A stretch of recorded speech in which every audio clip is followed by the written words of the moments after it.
إن الحمد لله نحمده ونستعينه ونستغفره ونعوذ بالله من شرور أنفسنا وسيئات أعمالنا. من يهده الله فلا مضل له ومن يضلل فلا هادي له، وأشهد أن لا إله إلا الله وحده لا شريك له، وأشهد أن محمدًا عبده ورسوله صلى الله وسلم وبارك عليه وعلى آله وصحبه وسلم تسليما كثيرا. يا أيها الذين آمنوا اتقوا الله حق تقاته ولا تموتن إلا وأنتم مسلمون.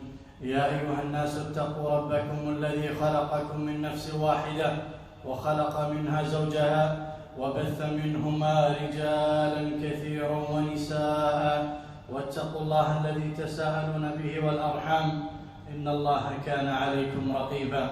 يا أيها الذين آمنوا اتقوا الله وقولوا قولا سديدا يصلح لكم أعمالكم ويغفر لكم ذنوبكم، ومن يطع الله ورسوله فقد فاز فوزا عظيما.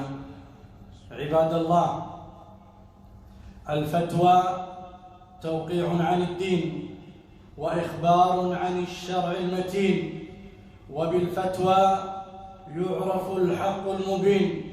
وأهل الفتوى علماء راسخين، ومن قدس الفتوى من العالمين جنب الجرأة والمشين. والفتوى علم وتدوين، حلال وحرام وموازين. قال تعالى: وقل رب زدني علما. وقال تعالى: ولا تقف ما ليس لك به علم. اعلم وفقك الله لرضاه أن من عظيم الفتوى عقوبة من تكلم بغير علم. قال تعالى: ولا تقولوا لما تصف ألسنتكم الكذب هذا حلال وهذا حرام لتفتروا على الله الكذب إن الذين يفترون على الله الكذب لا يفلحون. نعوذ بالله من هذا الحال. عباد الله، التجرؤ على الإفتاء من غير العلماء الراسخين يوقع المجتمعات في التهلكات. قال صلى الله عليه وسلم: أجرأكم على الفتيا أجرأكم على النار. وما وقع الناس في الانحراف العقدي والجهل المميت إلا ببعدهم عن مجالس أهل العلم. لا هم طلبوا العلم ولا تركوا العلم لأهله وينشرونه عنهم. قال صلى الله عليه وسلم: اسمع يا رعاك الله، قال عليه الصلاة والسلام: إن الله لا يقبض هذا العلم انتزاعا ينتزعه من العباد، ولكن يقبض العلم بقبض العلماء، حتى إذا لم يبق عالما اتخذ الناس رؤوسا جهالا فسئلوا فأفتوا بغير علم فضلوا وأضلوا. أرشدنا الله إلى الرجوع لأهل العلم. قال تعالى: فاسألوا أهل الذكر إن كنتم لا تعلمون. إياك أخي ثم إياك أن تمرض القلب في حب الإجابة على أي سؤال، حتى وإن كنت تعرف الإجابة.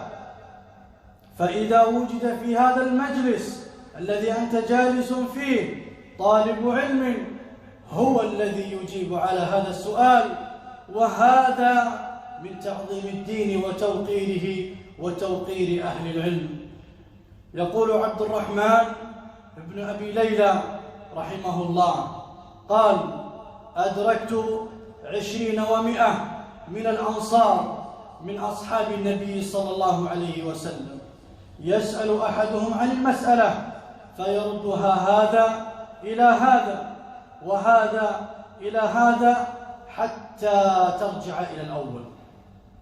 ويقول الهيثم رحمه الله: شهدت الإمام مالك سئل عن 48 مسألة فقال في 32 منها لا أدري.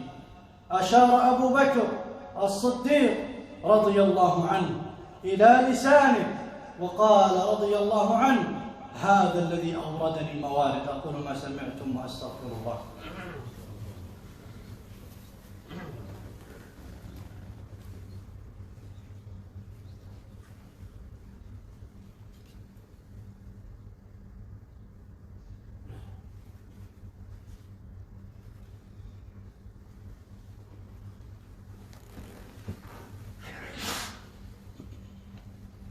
الحمد لله رب العالمين، الحمد لله حمدا كثيرا طيبا مباركا فيه، والصلاة والسلام على رسوله وعلى آله وصحبه وسلم تسليما كثيرا.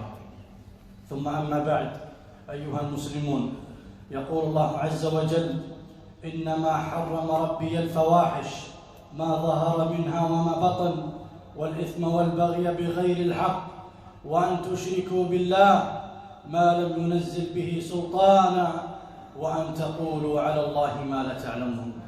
اعلم رحمك الله أن الأفكار الزائغة والعقائد المنحرفة والمناهج الهدامة ظهرت عليهم عقوبة ترك العلم وأهله أهل الحق. فكم من جاهل أفتى بتكفير المسلمين، وكم من جاهل أفتى بتحريم الحلال وأفتى بتحليل الحرام، وكم من جاهل أفتى بتوزيع هذا وهذا حسب هواه، وكم من جاهل أفتى بترويع الآمنين. اتقوا الله عباد الله، وإن من خطوات الشيطان ومراوغات ضعف النفوس قولهم: اجعل بينك وبين النار شيخا. نعوذ بالله من هذا الحال. والذي يتق الله يسأل أهل العلم الثقات، ولا يسأل كل من هب ودب، ولا يسأل إرادة الحصول على إجابة توافق حظ نفسه. قال تعالى: واتقوا النار التي وقودها الناس. وقال تعالى: يا أيها الذين آمنوا قوا أنفسكم وأهليكم نارا وقودها الناس والحجارة.